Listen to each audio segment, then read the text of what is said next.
Hi guys! So I wanted to do a topic today that has come up a lot recently. I've had a few different people who do e-learning development ask me about doing basically a video on a mobile setup. So what I'm going to be talking about today is audio equipment you can use if you need to be able to move and travel and still do voiceover for your e-learning courses. So first, I want to introduce you to my friend. This is my blue Yeti Pro Mic, and this is actually the one that tends to travel with me. I do voiceover, and I also do speaking engagements and conferences and things. So sometimes I need to be able to actually record something while I'm in a hotel room, as weird as that might sound.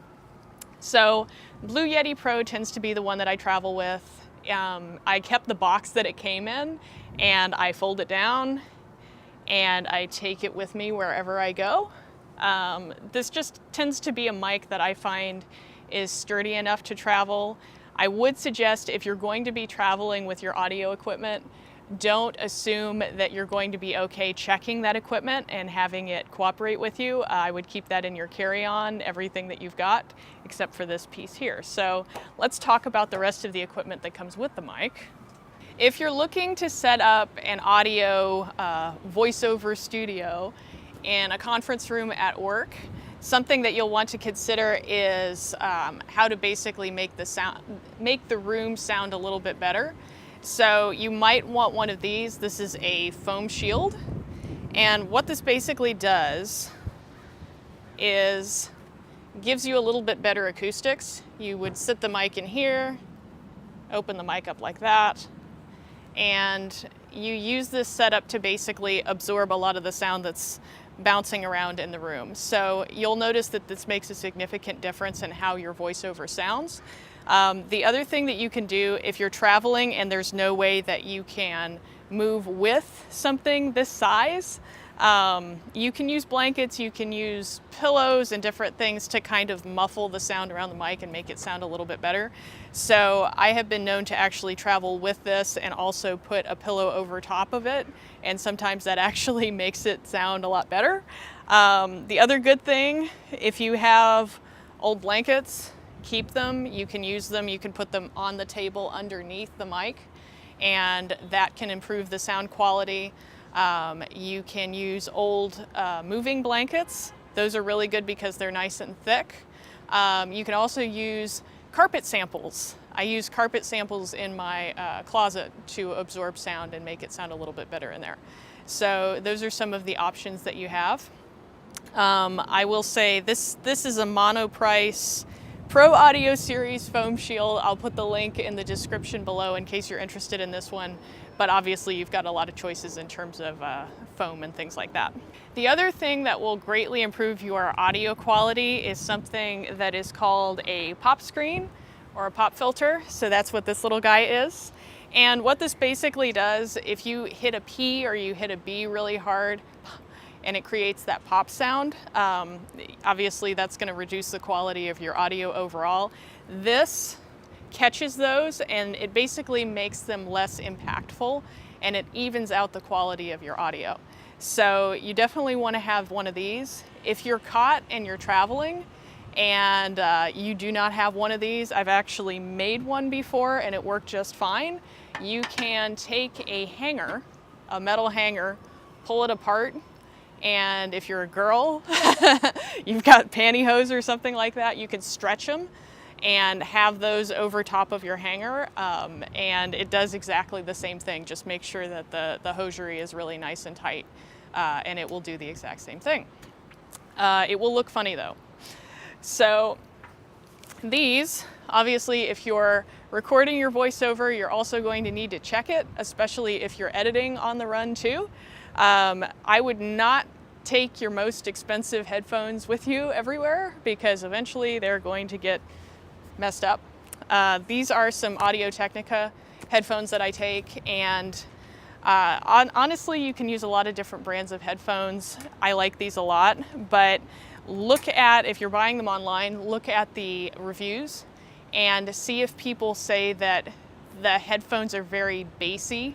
What you want is not that. You want something that's more of a well-balanced headphone. So the headphones that you're using to listen to your rap music are probably not the ones that you want to be editing your voiceover on. So the last thing I will point out to you,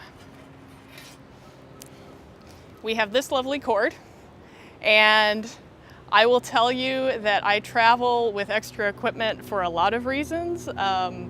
At conferences, I found that it's always better to have 2 laptops in case one fails you or something goes wrong. Well, same thing with cords.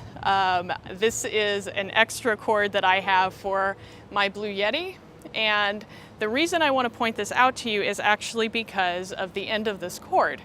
If you're working with certain mics that are on a pivot like this one is, so pivots like that, sometimes you're going to catch your cord, at least if you're me, in that pivot, and it can bend the cord. So that's something to be aware of, number one. And number two, if you have an extra cord and you've done something dumb like I've done in the past, then you're not worried about not being able to record your voiceover on time. So I also want to show you this setup completely set up, so I'm going to take a minute and do that. This is what it looks like fully assembled. So we have connected to the microphone the headphones in the event you're one of those people who like to hear yourself as you're going through the voiceover. Also, obviously, we've got the USB cord that would be connected to the laptop and whatever software application you're using to record the audio. You've got the pop filter or pop screen that's actually attached to the microphone. And then I've got the blanket on the table to kind of pad the sound that's jumping up from the table, and also the foam shield. So this is what I consider to be my full mobile setup. There are a few things to keep in mind when you're doing a mobile setup and maybe you're someplace that you wouldn't normally be recording. For one thing, if you're sitting in a chair and the chair squeaks, it's going to pick that up. So be aware of that. Be aware of the table. Be aware of the fact that if you're pushing against the table, you could be creating a sound, or if you're touching the table, you could be creating a sound. Things to keep in mind. The other thing that I would do in terms of your mic setup, in the event that you've never handled one of these microphones before, you will find that you have a few different setting options on the back. So you can select a pattern here, and you can also select the gain. This is going to be different depending on what you're working on, but for voiceover, you tend to want the cardioid pattern. So the cardioid pattern is an upside down heart, and if you set it to that, basically what that does is it tells the microphone to pay more attention to the audio that's close to the mic, and it basically makes the field that it's looking at a little bit more narrow, and so it's good for voiceover. The other thing that you can look at, the gain here, this is going to be different depending on your voice. But for me, if I'm recording something that's a voiceover and my face is within 6 inches of the mic, that's going to be around 10 or 11 o'clock. So I would say one of the biggest important things to do if you're resetting your entire setup and it's not where you normally record, record a piece of voiceover before you go through your whole project and do it and assume it's fine. Just record a little piece of it and listen to it, try to optimize it in different ways. So maybe you'll need to use a different gain than you normally do, or you'll notice a background sound that you don't normally have in your clip, and you have to adjust for those things. Check that your air conditioning is off if you can do that. If you're near a refrigerator and you can shut it off, turn it off.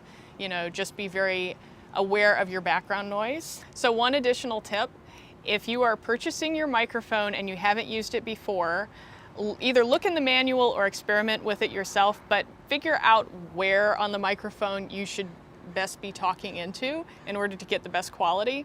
Some microphones you are going to talk into the end of the mic. With this one, that would actually reduce your overall audio quality. You would want to talk into the side of it. So that is the case with most mics, but just make sure before you do an entire project like that. And that should probably give you good audio wherever you choose to record. So I hope this has been helpful.